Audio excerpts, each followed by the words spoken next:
Congress party जोड़ने का काम कर रही है और मोहब्बत फैलाने का काम कर रही है।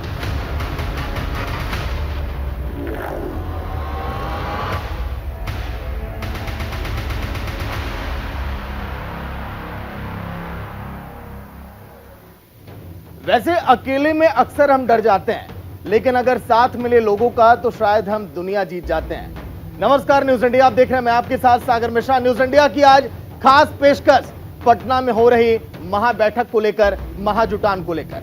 हाँ, नीतीश कुमार इस समय उन दिलों को मिलाने चले हैं, उन लोगों को एक करने चले हैं जो कभी अलग थलग हुआ करते थे। उन दूरियों को अब नजदीकियों में तब्दील करना चाहते हैं नीतीश कुमार। कांग्रेस पार्टी जोड़ने का काम कर रही है और मोहब्बत फैलाने का काम कर रही है।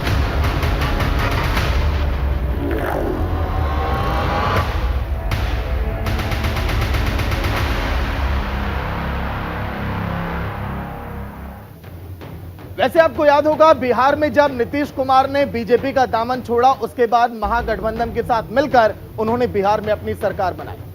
फिर नीतीश कुमार में यह ख्याल आया कि क्यों ना सन 2024 के चुनाव में मैं चेहरा बनूं और एक बड़ी जीत हासिल करूं, विपक्ष को एकजुट करके। एक उम्मीद की किरण दिखाई दी नीतीश कुमार को और उसके बाद लगातार वो हर एक विपक्ष के बड़े नेताओं से मुलाकात करने लगे। और आज नीतीश कुमार उस दहलीज पर आ खड़े हैं कि पटना में आज महाजुटान का दिन है।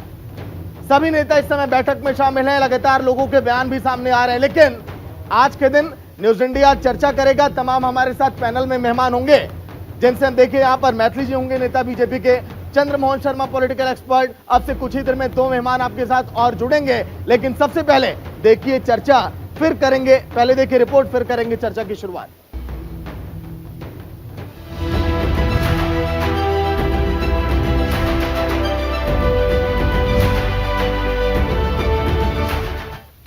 साल 1974, वो भी जून का ही महीना था जब जयप्रकाश नारायण ने व्यवस्था परिवर्तन को लेकर पटना में सरकार के खिलाफ बिगुल फूंक दिया था। उनके आंदोलन के बाद देश की राजनीति बदल गई थी। तब शायद किसी ने सोचा होगा कि उनके साथ कंधे से कंधा मिलाकर चल रहा उनका एक सिपाही उन्हीं की राह पर चलते हुए एक दिन सत्ता परिवर्तन के लिए पटना से बिगुल फूंकेगा।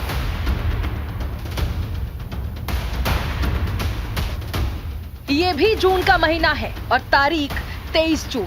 साल भर पहले इस बारे में कोई कल्पना भी नहीं कर सकता था कि ऐसा भी मुमकिन हो सकता है।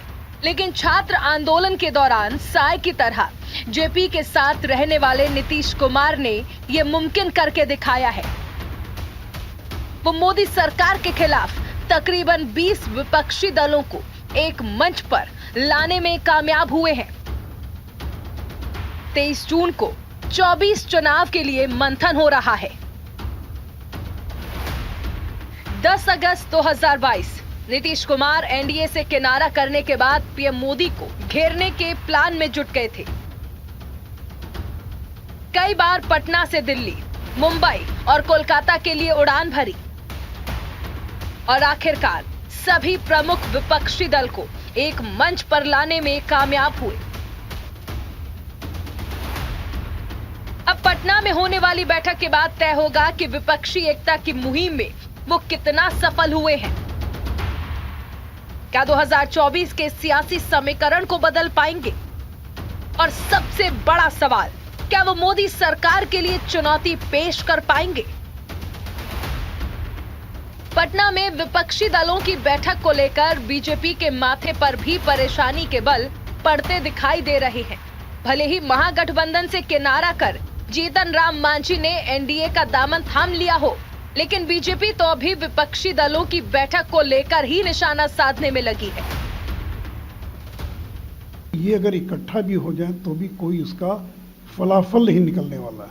और चाय पर इकट्ठा होने का मतलब विपक्षी एकता नहीं होती है। एक टेबल पर बैठ कर आपने खाना खा लिया, इसका मतलब ये नहीं हो गया कि विपक्ष एक हो गया। सवाल तो ये कि क्या बंगाल में ममता बनर्जी कांग्रेस को सीट छोड़ेंगी? विपक्षी नेता बीजेपी पर लगातार जांच एजेंसियों के दुरुपयोग का आरोप लगा रहे हैं। पटना से पोरबंदर, दिल्ली से लेकर मुंबई, और कश्मीर से लेकर कर्नाटक तक ईडी और आईटी रेड का सिलसिला जारी है। जांच एजेंसियों की रेड पर कुछ दिनों पहले 9 राजनीतिक दलों ने प्रधानमंत्री मोदी को चिट्ठी लिखकर एजेंसियों के राजनीतिक इस्तेमाल का मामला उठाया। अब विपक्ष इसी बहाने एक साथ लामबंद हो रहा है। नीतीश कुमार दावा करते हैं कि यदि पूरा विपक्ष एक हो जाएगा तो मोदी के मैजिक को खत्म किया जा सकता है। 2024 के चुनाव में बीजेपी को हराया जा सकता है, लेकिन क्या ये उतना ही आसान है? जहां जहां क्षेत्रीय दलों का प्रभाव है, फिर चाहे बिहार हो या बंगाल, तमिलनाडु हो या पंजाब, दिल्ली हो या झारखंड, ऐसे राज्यों में गठबंधन का क्या समीकरण होगा? क्या बड़े दल होने के नाते कांग्रेस को बड़ा दिल दिखाना होगा या फिर क्षेत्रीय दल कांग्रेस को सम्मानजनक सीट देंगे? बहरहाल ये सवाल अभी भी बरकरार है। आने वाले समय में देखना होगा कि विपक्ष सीट बंटवारे के फॉर्मूले को कैसे सुलझाता है। Bureau report, news India.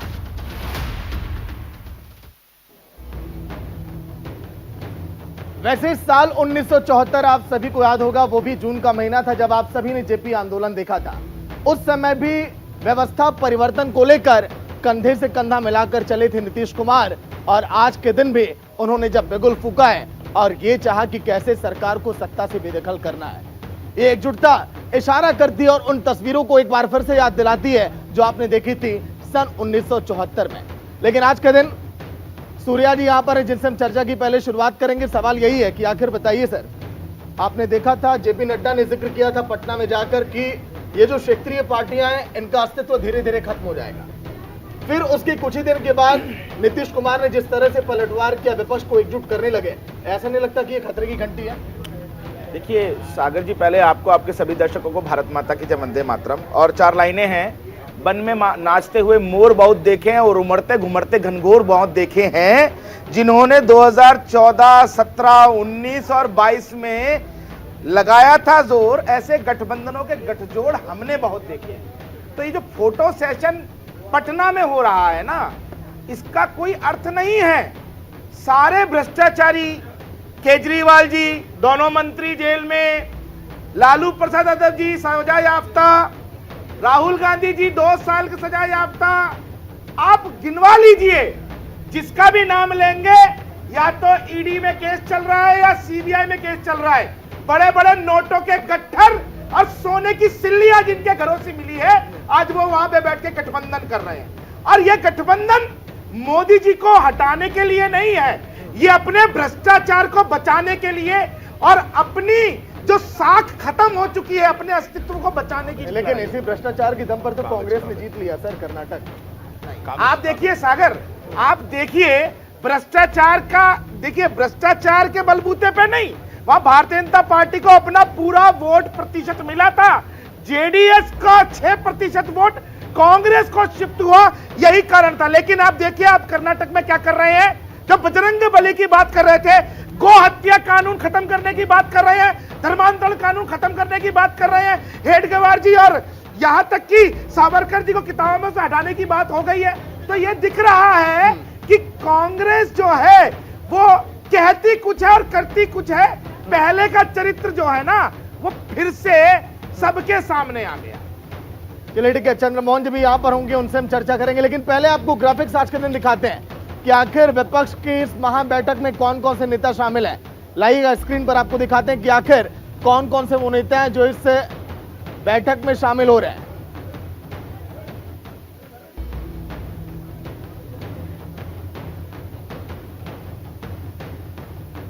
तो चंद्रमोहन शर्मा जी हैं कांग्रेस की तरफ से। लेकिन चंद्रमोहन जी, कांग्रेस ने देखिए बैठक से दूरियां तो बनाई, पिछली बार भी कहा गया, इस बार भी कहा गया कि कांग्रेस उतनी एक्टिव नहीं है। लेकिन आखिरी लम्हे पर कांग्रेस का साथ आना, यहाँ पर खड़े होकर देखिए एक मंच पर बयान देना कि हाँ इस एकजुटता में हम भी साथ खड़े हैं, हिम्मत बढ़ा रहे विपक्ष की। देखिए, मैं अपनी बात की शुरुआत अपने भाजपा के मित्र से शुरू करता हूं कि ढोल और नगाड़े के शोर बहुत देखे हैं और देश के मुद्दों से भागते हुए शेर एक ही देखा है। क्योंकि जिस 56 इंच की छाती को शेर का व्यक्तित्व कहा जाता है, वो मुद्दों की राजनीति से भग जाते हैं और वर्तमान की बात करो और पीछे इतिहास पे चले जाते हैं। अरे देश 24 की तरफ आपकी तरफ देख रहा है, 24 के अंदर आपने मुद्दों के जवाब देना है, क्योंकि 14 में आपने एक सरकार के सामने, देश के सामने उन मुद्दों को रखा था जिस मुद्दों से देश ने आपको सत्ता प्रवर्तन करके दिया था। आज बात मुद्दों की करते हुए क्यों डरते हो आप? और जिस मुद्दों की बात विपक्ष करता है उसकी डंका तो अमेरिका में भी बच जाता है। जिसको मोदी जी अपना मित्र कहते थे वहां वही प्रश्न वो खड़े कर देते हैं और वही ये कहते हैं कि देश के अंदर आज अमेरिका के अंदर मोदी जी से मिलेंगे तो बात करूंगा कि अगर एक वर्ग एक धर्म की अनदेखी करी जाएगी तो हिंदुस्तान के अंदर एक कंडीशन खराब होगी। शब्द मैं इस्तेमाल नहीं करना चाहता। क्या करेंगे हम मोदी जी? जिसको फोटो कह के दोस्त कहते थे, क्या उसके ऊपर केस करेंगे? क्या उसको माओवादी, टेररिस्ट या एंटी एक्टिविस्ट लोग कहेंगे? गलत, क्योंकि देश के अंदर आज के वातावरण का जिम्मेवार देश की सरकार है और ऐसे बयानबीर नेता हैं जो मजहब का नाम लेके देश के संविधान को और मदर ऑफ टंग कहते हुए और मदर ऑफ डेमोक्रेसी कहते हुए रोज चरण चित्र हनन करते हैं। लेकिन पहले एक बार देखिए, चंद्रमोहन जी, संजय राणा जी मिलता भी है। देखिए जुड़ गए, पॉलिटिकल एक्सपर्ट जो कि अपनी बातें अब रखेंगे। लेकिन पहले दिखा देते हैं कौन कौन से दिग्गज नेता आज के दिन इस महाबैठक में शामिल हैं। देखिए आप, मल्लिकार्जुन खड़गे कांग्रेस के नेता, राहुल गांधी कांग्रेस की तरफ से, केसी वेणुगोपाल कांग्रेस की तरफ से, ये भी यहाँ पर दिखाई दे रहे हैं। लेकिन इसके अलावा अगर हम बात करें, ममता बनर्जी ने जिस तरह से देखिए आगे बढ़कर उन्होंने साथ दिया, इस बैठक में हिस्सा लिया। तेजस्वी यादव आरजेडी के नेता, नीतीश कुमार जेडीयू के नेता, तेजस्वी यादव ही पहुंचे स्टालिन जी को मनाने के लिए, क्योंकि नीतीश कुमार की उनसे ज्यादा बनती नहीं है। वही देखिए ममता बनर्जी की बात करें पश्चिम बंगाल की, जो इनको लालू प्रसाद यादव ने मनाया। वही शरद पवार महाराष्ट्र के बहुत दिग्गज नेता, चाणक्य भी कहा जाता है इनको राजनीति का।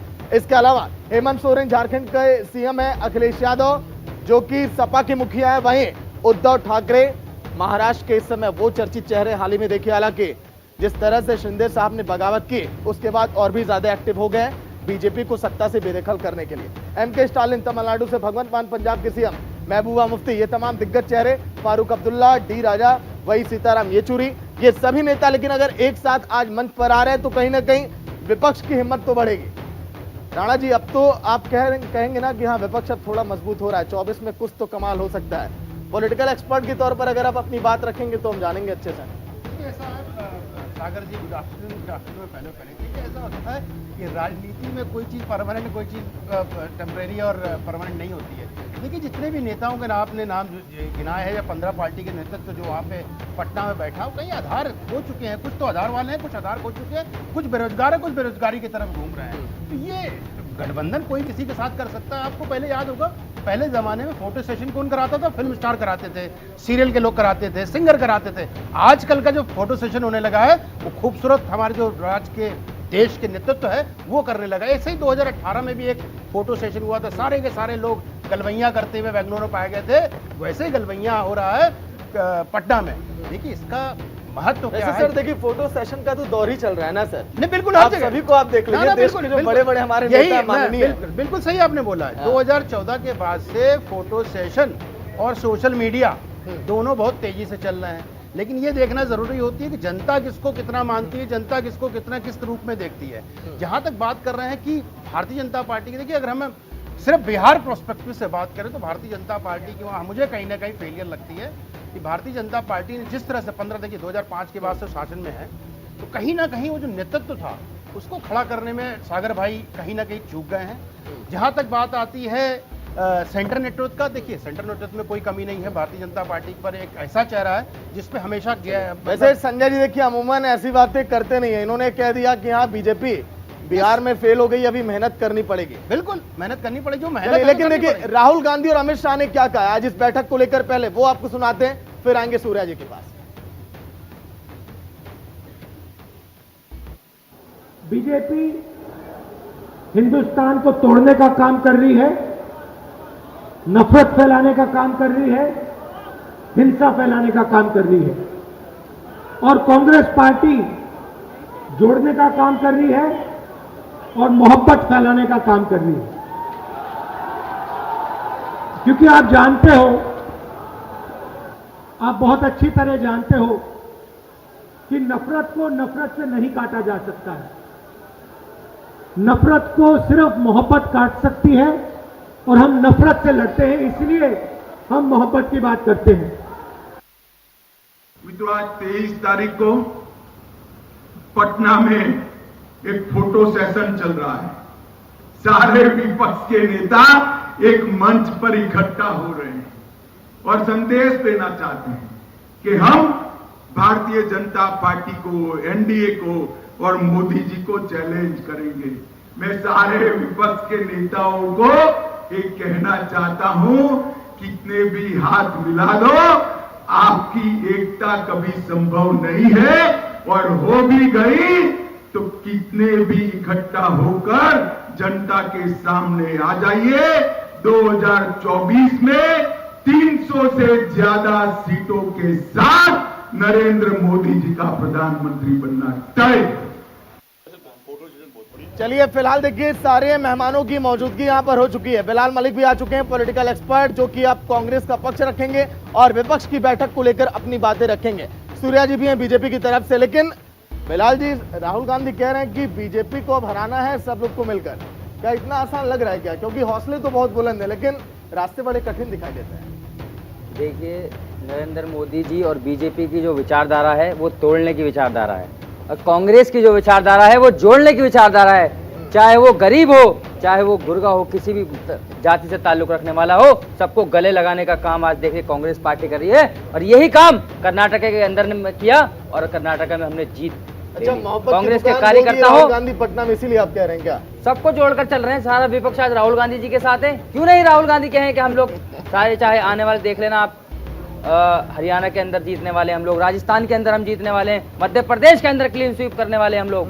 इनका डर नजर आ रहा है। को क्रेडिट देते हैं कि नहीं? थोड़ा देखिए, वो विपक्ष के नेता हैं, अभी सब सारी चीजें पार्टी एक साथ जा रही हैं। लेकिन हम ये कहेंगे जो विचारधारा जोड़ने की है, आज दो विचारधारा के बीच में लड़ाई है, नफरत की विचारधारा और प्यार मोहब्बत की विचारधारा, जो सबको जोड़ने का काम कर रहे हैं। आपने देखा होगा भारत जोड़ो यात्रा से जो चली थी विचारधारा, आज पूरे देश में राहुल गांधी ने आज हल्ला मचा रखा है कि हम लोग सारे जो कार्यकर्ता हैं, चाहे देश के किसी भी जाति से ताल्लुक रखने वाले, राहुल गांधी के साथ चलने का काम कर रहे हैं। सूर्या जी, मतलब कि कर्नाटक ये लोग जीत ली, हिमाचल ये लोग जीत ली, अब देश जीतने का प्लान ये लोग बना चुके हैं। देखिए सागर जी, भूल गए कि उत्तर प्रदेश के अंदर अभी अभी हाल फिलहाल में चुनाव हुए थे, वहां ना अंडा ना बच्चा कुछ दिखा था कांग्रेस का, दिखा था। जो लंबा चौड़ा लाइन ले रहे हैं, ये लोग तो खुद ही कहते हैं यूपी में कुछ नहीं है हमारा। हाँ, तो फिर मैं ये समझना चाहता हूं कि ये जो आज इकट्ठे हो रहे हैं सारे के सारे, ये आखिर क्या मुद्दा है इनका? एक दूसरे के खिलाफ चुनाव लड़ने वाले, एक दूसरे के खिलाफ विचारधारा रखने वाले, एक दूसरे को लगातार गरेयाने वाले। अभी अरविंद केजरीवाल जी बैठे हुए हैं, मैं पूछना चाहता हूं, अभी बिलाल जी बोल रहे थे और चंद्रमोहन जी बोल रहे थे, अभी राजस्थान के इनके मुख्यमंत्री को क्या क्या शब्दों से नवाजा है केजरीवाल जी ने, वो बीच में बैठे हुए हैं आपके, क्या आप उनको सम्मान देंगे? और दूसरी चीज, ये वही कांग्रेस है ना कि 1975 में अपना आपातकाल लगा के पूरे विपक्ष को जेल में ठूसने वाली, ये वही साथ लेके चलने की बात कर रहे हैं। और दूसरी बात, अभी इन्होंने बोला था कि भैया देश में स्थिति बहुत खराब है, तो मैं पूछना चाहता हूं क्या स्थिति खराब है? जाए 2014 से पहले का और अब का तुलना ही कर लीजिए। अरे भैया 2014 से पहले देश की जीडीपी कितनी थी? देश की जीडीपी उस समय में आज 3.7 ट्रिलियन है। 2014 के अंदर राष्ट्रीय राजमार्ग जो लंबाई थी 96,000 किलोमीटर थी, आज 1.5 लाख किलोमीटर से ऊपर है। प्रति व्यक्ति आय उस समय में कितनी से 70-75,000 थी, आज 1,98,000 है। देश की अर्थव्यवस्था 5वीं सबसे बड़ी अर्थव्यवस्था बनती जा रही है और बन गई है, और हम तीसरी की तरफ कोशिश कर रहे हैं। लेकिन अगर 18 दल एक साथ अगर बीजेपी की बुराइयां ज्यादा की बताएंगे सर, खामियां बताएंगे, तो आपको लग रहा है कि ये आप लोग आप बता पाएंगे खूबियों को जनता के बीच जा जाके? सागर जी, कोई नई बात हो रही है क्या? 2014 में भी यही हुआ, 17 में उत्तर प्रदेश के चुनाव देख लिया आपने, 19 में भी यही हुआ था, जैसा कि राणा साहब ने अभी उल्लेख किया था। साउथ इंडिया में जहां हुई थी पूरी की पूरी एक रैली और वहां हाथ पकड़ कर खड़े हुए थे। तो ये सब जो विषय है ना, ये पॉलिटिकल इवेंट है, फोटो सेशन है, और 2024 के अंदर फिर से भारतीय जनता पार्टी है आ रही है मोदी जी के नेतृत्व में 400 सीटों के साथ आ रही है। शुरुआत में हमने जिक्र किया था कि कभी कभी अकेले में हमें अपनी परछाइयों से भी डर लगने लगता है, लेकिन जब हम एक साथ खड़े होते हैं तो दुनिया जीतने की ताकत हम रखते हैं। शायद विपक्ष के मन में यही ख्याल आए कि क्यों ना हम सब एक साथ एक मंच पर आए और बीजेपी को पटखनी देने की पूरी प्लानिंग बनाए। लेकिन क्या यह वाकई में संभव है? क्या विपक्ष ऐसा करने में कामयाब होगा? क्या चर्चा भी जारी। एक छोटा सा ब्रेक, जल्द हाजिर होगा। इन पार्टियों का वजूद खत्म हो जाएगा। कैसे नीतीश कुमार ने बदला लिया और बीजेपी को बिहार से बेदखल किया, सुनिए आप।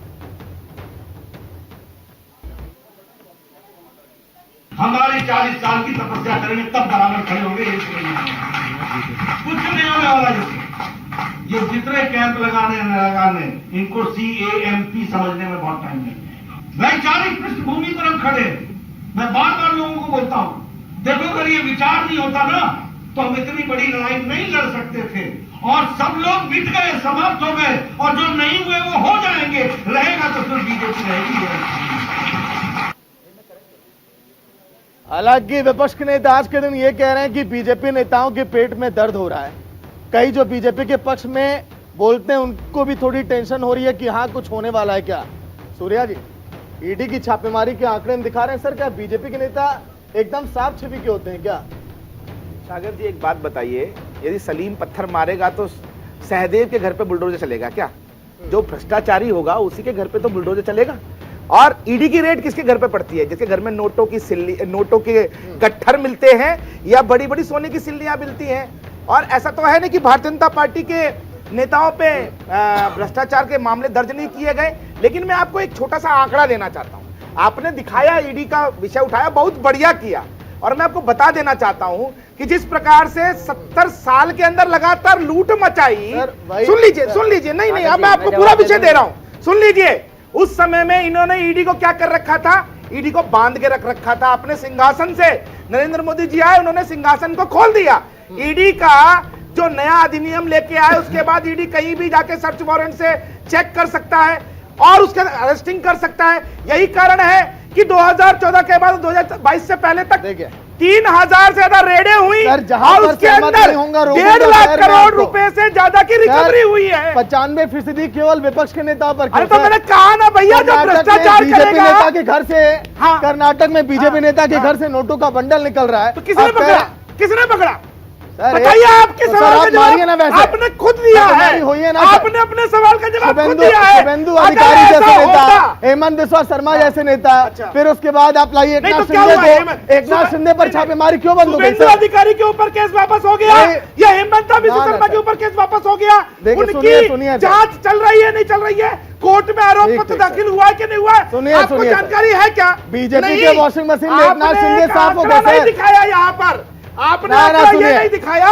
बीजेपी सुनिए सूर्या जी, जो ईडी की रेड सुनिए उनमें टोटल रिकवरी 5,000 आप लोग मैथिली जी जिस बात का जिक्र कर रहे हैं, 1.25 लाख करोड़ की रिकवरी हुई है। ठीक है सर, देखिए आप इस चीज को स्वीकार करेंगे कि नहीं करेंगे? सर आप भी स्वीकार करिए, एकनाथ शिंदे जिन्होंने उद्धव ठाकरे से बगावत की, जिन पर ईडी की छापेमारी होने वाली थी, सर वो छापेमारी कहाँ गई? राणा जी आप ही बता दीजिए सर। सागर साहब, लगता है आप विपक्ष से काफी प्रभावित हैं, उनके जो नहीं सर, आप सर बोलने दीजिए। अगर आपने मुझसे प्रश्न पूछा तो उत्तर लीजिए, उत्तर के बगैर आप बीच में जंप ना करें। आप लगता है बड़ा प्रभावित हो चुके समोसा और चाय विपक्ष के। आपके सारे आंकड़े गलत, मैं आंकड़े बताते हो क्या गलत है। आपने राहुल गांधी का स्पीच दिखाया, राहुल गांधी का स्पीच उनके ऑफिस का, ना कि विपक्ष की मीटिंग। कौन से मेरे आंकड़े गलत? आपने आइए टच बॉल पे आइए, आपको टच बॉल दिखाइए, रिपीट कीजिए, टच बॉल पे आइए आप पीसीआर से बोलिए सर ना, आंकड़े गलत, टच बॉल पे आइए सर, पीसीआर से बोलिए, गलत आंकड़े मत दिखाइए। राहुल गांधी कांग्रेस ऑफिस में स्पीच दे रहे थे, ना कि राहुल गांधी की स्पीच आपको सुना। मुझे 1 मिनट दीजिए, बिल्कुल दीजिए। आपने बोला सर 1 मिनट, 200 छापे पड़े टोटल 2014 से 2022 तक, मान लीजिए 23, 3010 छापे पड़े हैं। रिकवरी बता रहा हूँ, 1,04,000 करोड़ रुपए की रिकवरी हुई है। तो आप जब आंकड़े देते हैं ना तो सही यही तो मैं कह रहा हूं सर, बीजेपी नेताओं के कितने छापे पड़े और 2 कितने बीजेपी के नेताओं के छापे पड़े सर? टीवी पे डिबेट ना कराइए, आंकड़े लेके आइए, आंकड़े सारे आपके गलत क्या करेंगे मैं चैलेंज कर दिया आंकड़े। बीजेपी के खिलाफ आवाज सर आजकल उठती कम है ना सर?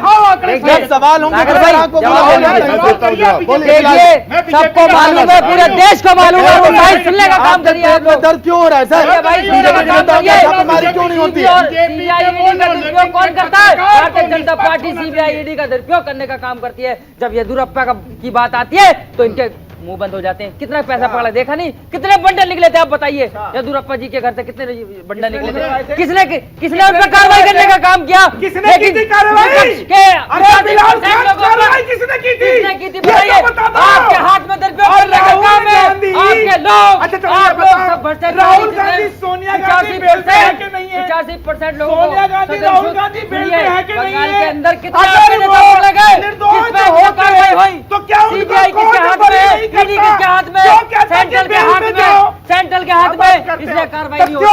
दुरुपयोग करने का काम करिए, सच बात करिए। 3,000 आपने देश को लूटने का काम किया। सबसे बड़ी सरकार, लेकिन आपने पूरा आंकड़ा दिखाया।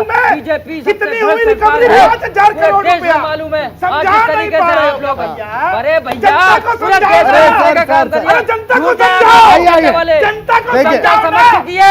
कर्नाटक के अंदर आपका मुंह पे कर्नाटक के अंदर आपके मुंह पे और देख लीजिए राजस्थान के अंदर आपका मुंह पे तमाचा मारेंगे। के अंदर आपके तत्वों पे बात करिए। अरे घोटाले बात सरकार आपकी देश में आज आप लोगों की कोई वो नहीं। सारे चोरों को पड़े हैं, नेता घबरा रहे हैं, डर रहे हैं। सुनिए सुनिए एक मिनट आइए। आज के दिन न्यूज इंडिया चैनल पर हमारे पॉलिटिकल एक्सपर्ट संजय राणा ने हमारे आंकड़ों को झुठलाया है, तो क्यों ना सर आपको टच बॉल पे लेके चलता। मैं तो चैलेंज कर रहा हूं। आइए ना सर, आइए आइए सर, आइए छापे पड़े हैं 2014 से 22 के बीच में कलेक्शन जो हुआ है 1,04,000 करोड़ रुपए हुआ है। तो आंकड़े आप सही तो रखो। आप समोसे और चाय पे क्या तो पत्रकार बन चुके हो। और सुनिए रिसर्च क्या रिसर्च के मामले में आप बहस ना करना। नीचे पट्टी चलाते रहिएगा एक बार। राणा जी देखते रहे पट्टी। पत्रकार महोदय सुन लीजिए, आपने हेमंत बिस्वा शर्मा पे आरोप लगाया है। मैं चैलेंज करता हूँ, आरोप बता दीजिए क्या उसके ऊपर आपको आरोपी ने। इनसा नहीं, आप बताइए। मैं दे रहा हूँ, आप बताइए क्या आरोप है। तो सर आरोप किसने जवाब दे रहे हैं सर आपको। 4 पैनल पे हम लोग क्यों बैठे हैं सर? आरोप लगा रहे हैं, जवाब दे रहे हैं। आपने झुठलाया ना सर। मैंने 95% को लेकर बोला। चैलेंज कर रहा हूँ, दिखाओ आंकड़े। क्यों नहीं दिखाते सही आंकड़े? नीचे चल रही पट्टी, आप पढ़ते रहिए। आइए चंद्रमान जी आइए। चलिए सर आइए। संजय भाई ये बिल्कुल सही बात है। आंकड़े की बात आंकड़े पे बात करिए। कांग्रेस ऑफिस में मैं दे रहा हूँ जवाब, दे रहा हूँ।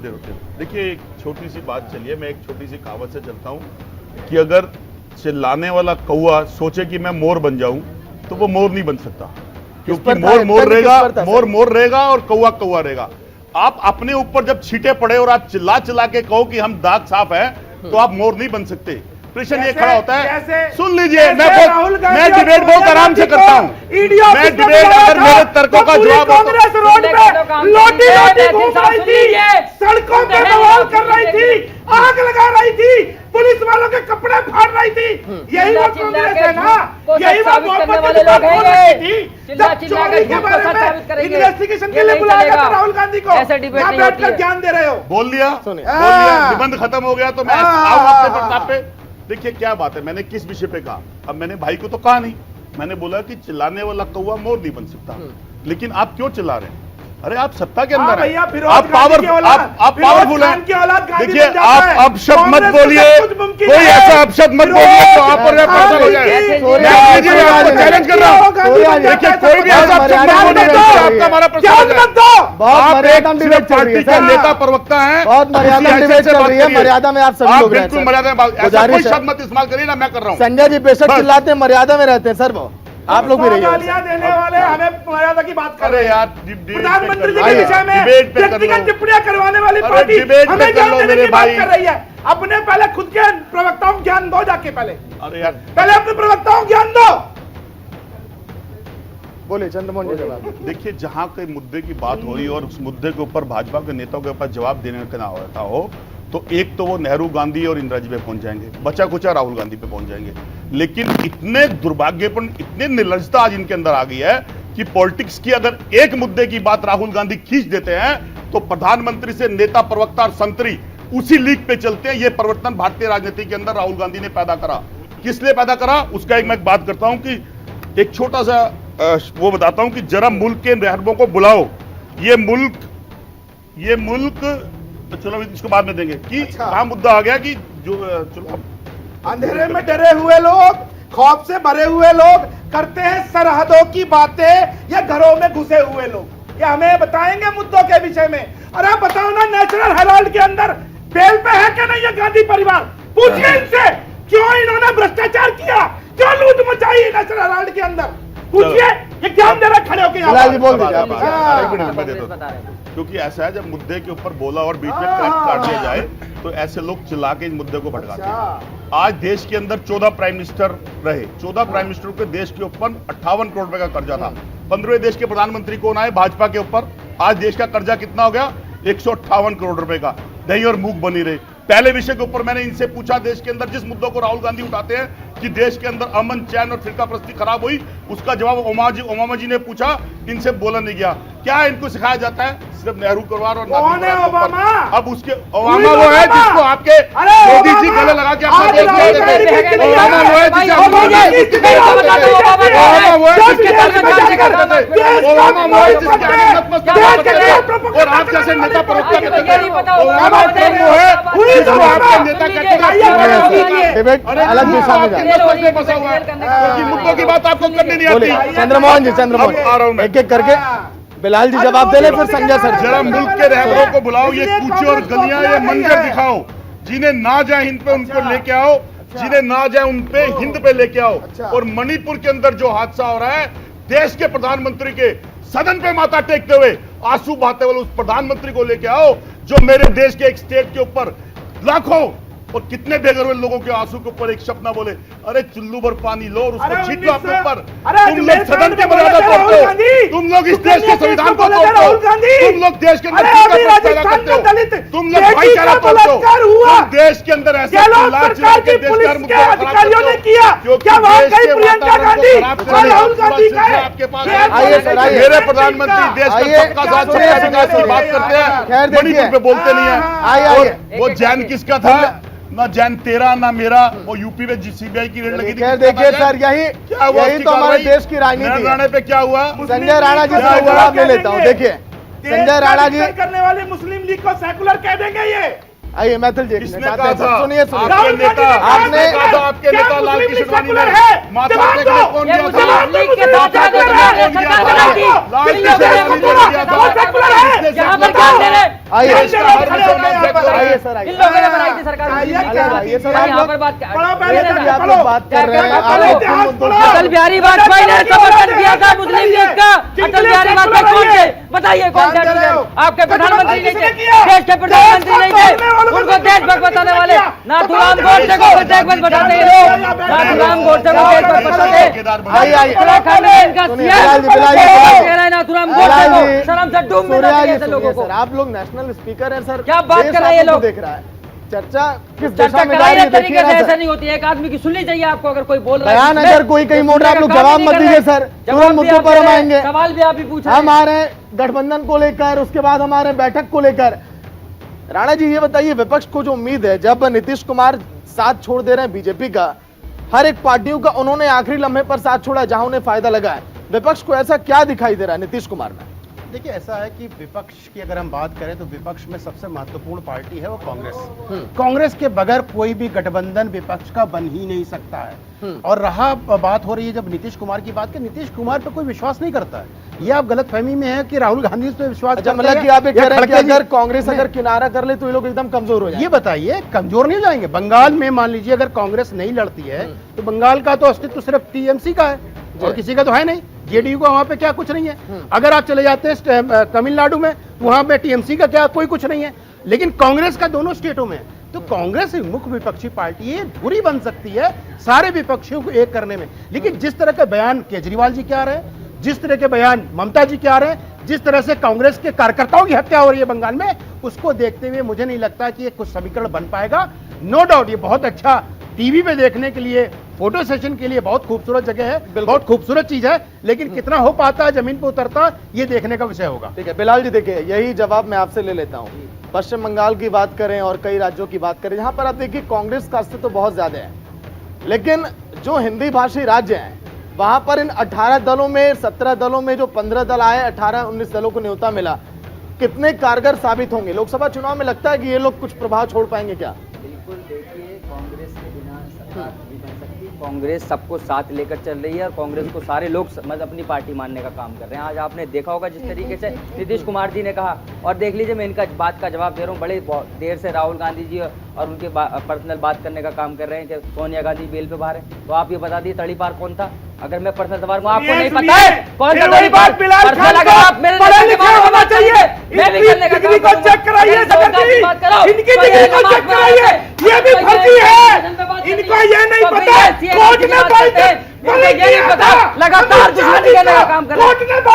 तो फिर जेल में कौन गया था, पहली बार कौन हुआ था बताओ ना। अगर राहुल गांधी पर पकड़ोगे तो मैं आपको करूंगा, आप पढ़ पाओ।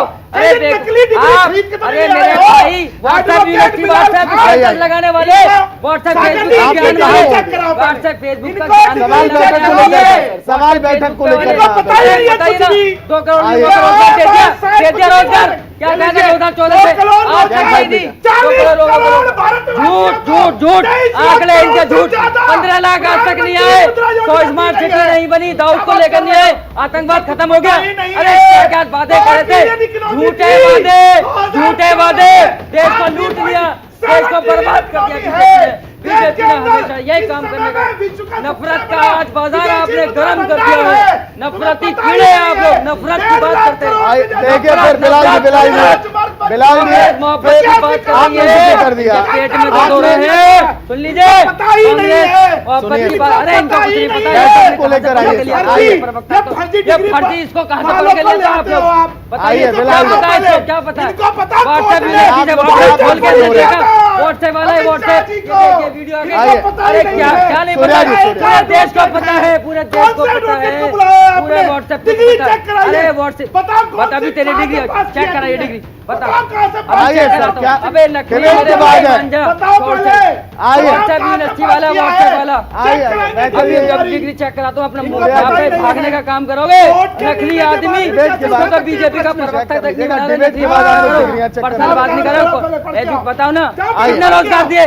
अरे तो ये टीचर है क्या, ये कौन है, पढ़ की बात करेगा। चलिए, ऐसे नहीं होता डिबेट यार, ये कोई तरीका है क्या।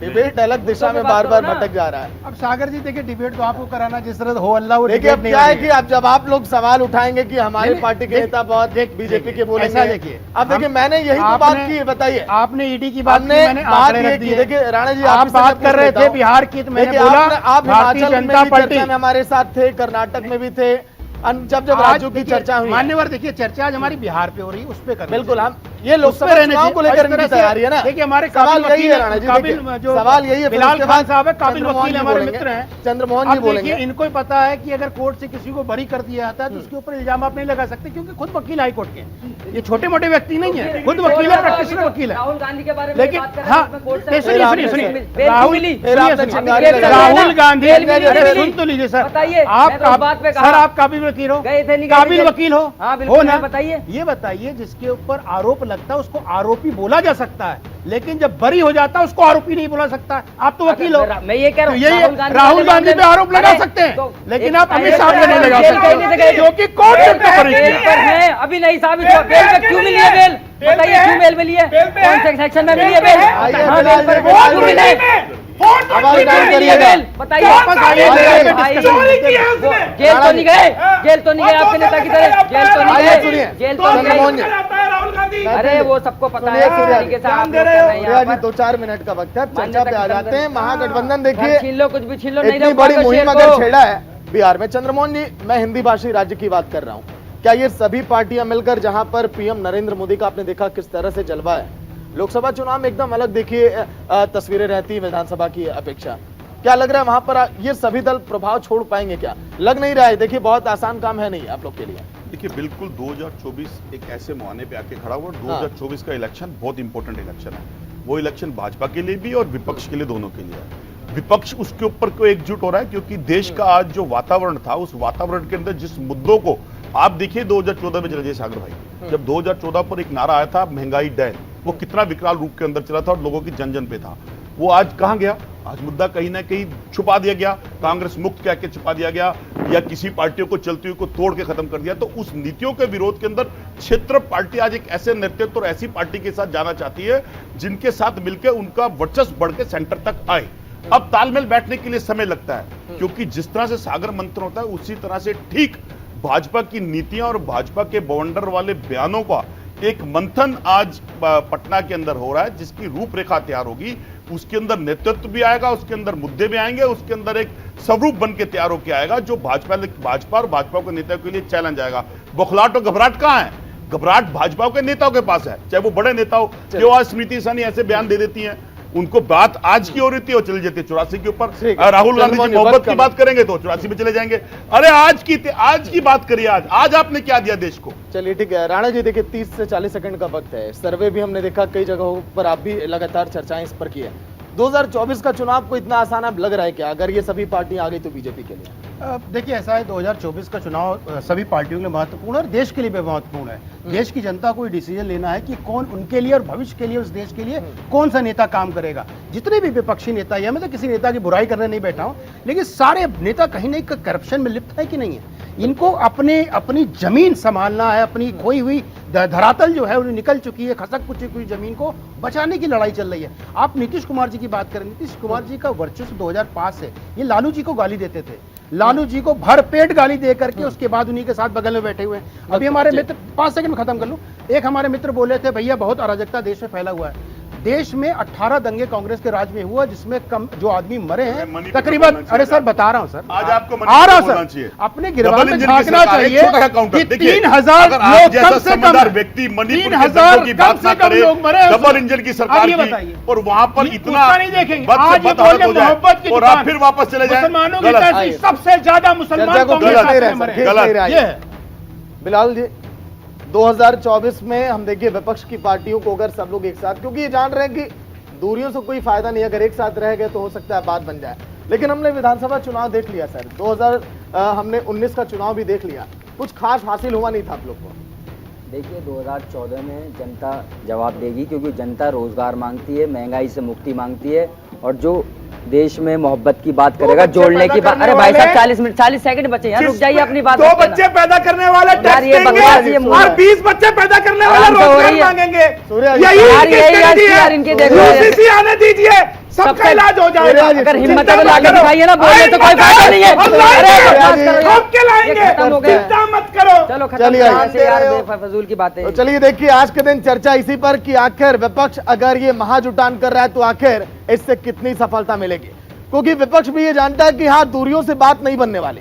अगर हम एक साथ आ गए तो शायद हो सकता है कि 2024 में तस्वीरें बदलेंगी, लेकिन ये विपक्ष की उड़ान जाएगी कहां तक, ये आने वाला वक्त बताएगा। देखते रहिए न्यूज़ इंडिया, दीजिए सबको इजाजत, नमस्कार।